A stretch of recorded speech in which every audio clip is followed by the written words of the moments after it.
Morning all. All right, so we're going to start off today with a news video, and we're going to start off with me just basically pulling this up and saying, so the Flyers are using this jersey this year. So this is a 70s style jersey, and of course with the nameplates as they are, they're going back with these. But the numbers on the sleeves have caused some consternation in Flyers Nation. This 16 here, you see how it's orange with the black outline? The numbers on the sleeves of the jerseys are just black. So, like the reverse retro, and if you look at the road version and compare it to this year's reverse retro, it's very, very similar. And instead of having the white stripe at the bottom, they have a black stripe at the very bottom. And so it's a little bit different, but it's still the black at the end. It's still the white down the sleeve. And of course, the road version, you just swap the orange and the white. But yeah, the black numbers seem to be throwing some people off. They're not very happy about that. But yeah, it's going to be interesting to see how well they sell. Changing back to the burnt orange color makes a lot of sense. I'm not sure why they ever moved away from that color. That bright traffic cone orange color that teams have used in the NHL, it just doesn't work. And yeah, so I'm glad to see the Flyers going back to their old look of sorts. Because again, you have to make sure there's enough of a difference that you've added something a little bit different, so that for collectors they say, I mean, I have Flyers jerseys, but that's a little bit different than the Flyers jerseys I have. So, and then before you know it, you've made that purchase. So, at any rate, let me know your thoughts. Are you more likely to buy this one than the last one? Why or why not? Let me know in the comment section below. Sean Monahan. So, there were rumors throughout the season that he wanted to stay in Montreal and the feeling was mutual. This has been proven today. A 1 year contract for Monahan, $1.985 million per season. So Sean Monahan, a good depth forward at this point in his career, understanding his role, and I'm sure Montreal understanding that as well. And so, yeah, the relationship between Monahan and the Montreal Canadiens is going to go on for at least one more season. And again, I don't have any problem with the contract. I think it's a good deal. So Eiserman holding a presser today, unexpected, but hey, you got the draft coming up in a little over a week. So the Wings at this point plan to keep their number 9 pick. There has not been an offer made for that number 9 pick that knocks their socks off. And expect to hear a lot of rumors about what's being offered for top 10 picks in this year's draft, because this year's draft is seen as being a very good one. So, yeah, the plan is to keep the number 9 pick if you're the Wings. Eiserman, unaffected by the pressure to make the playoffs, says that the idea that there's pressure for Detroit to make the playoffs next year, it is not affecting his plans. He still plans to use as many picks as possible and continue to build for the future, which is absolutely the right call. When your team hasn't made the playoffs yet, keep building up prospects, keep adding new ones. You're going to have prospects that do not pan out. You want to make sure you have others, and you have enough prospects that when the ones that don't pan out aren't in the NHL, people are noticing as much because you got a bunch that did pan out.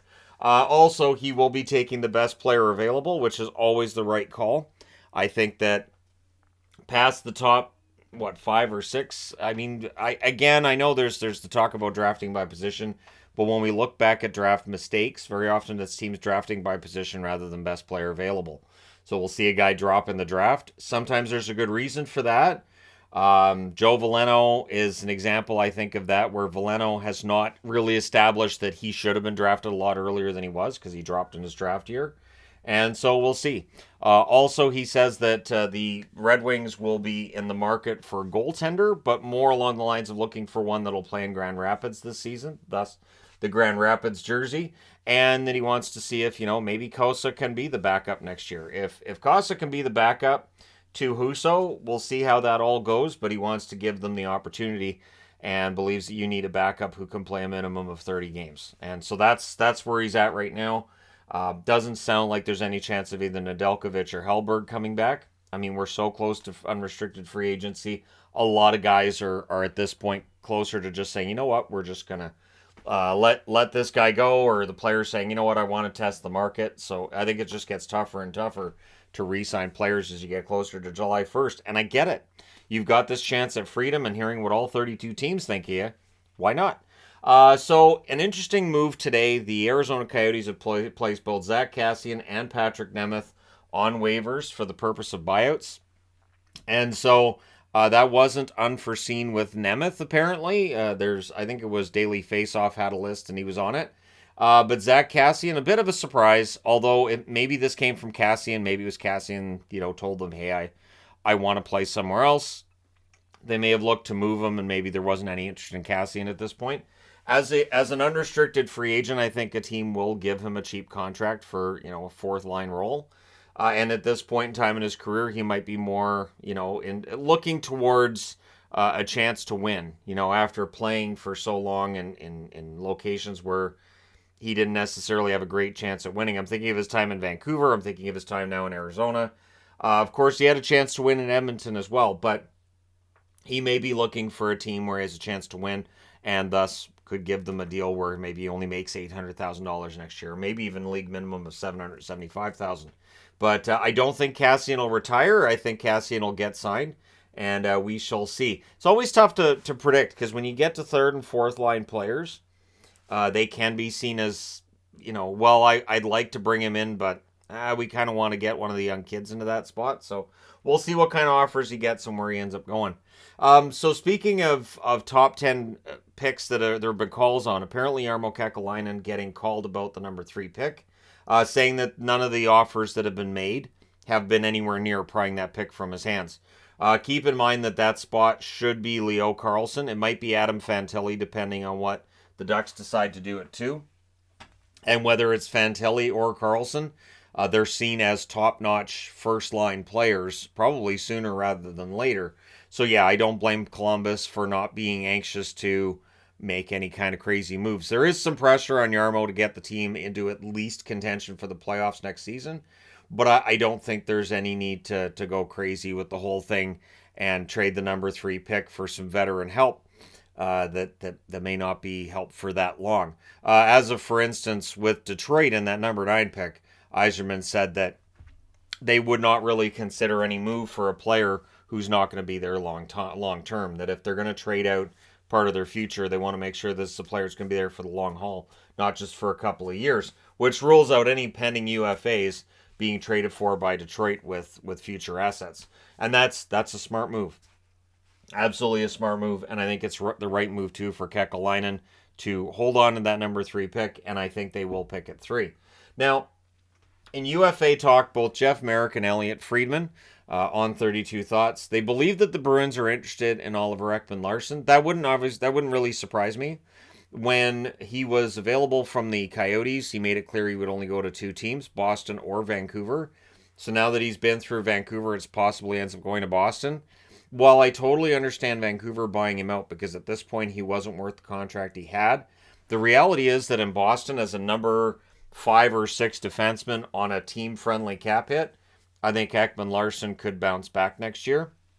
I think that the role that he was expected to play in Vancouver, I don't know that he can do that at this point in his career, and because he had a much poorer season this past year than he had the year before, and so he could bounce back in Boston. We shall see. And I do not think Ekman-Larsson's going to get a ton of money.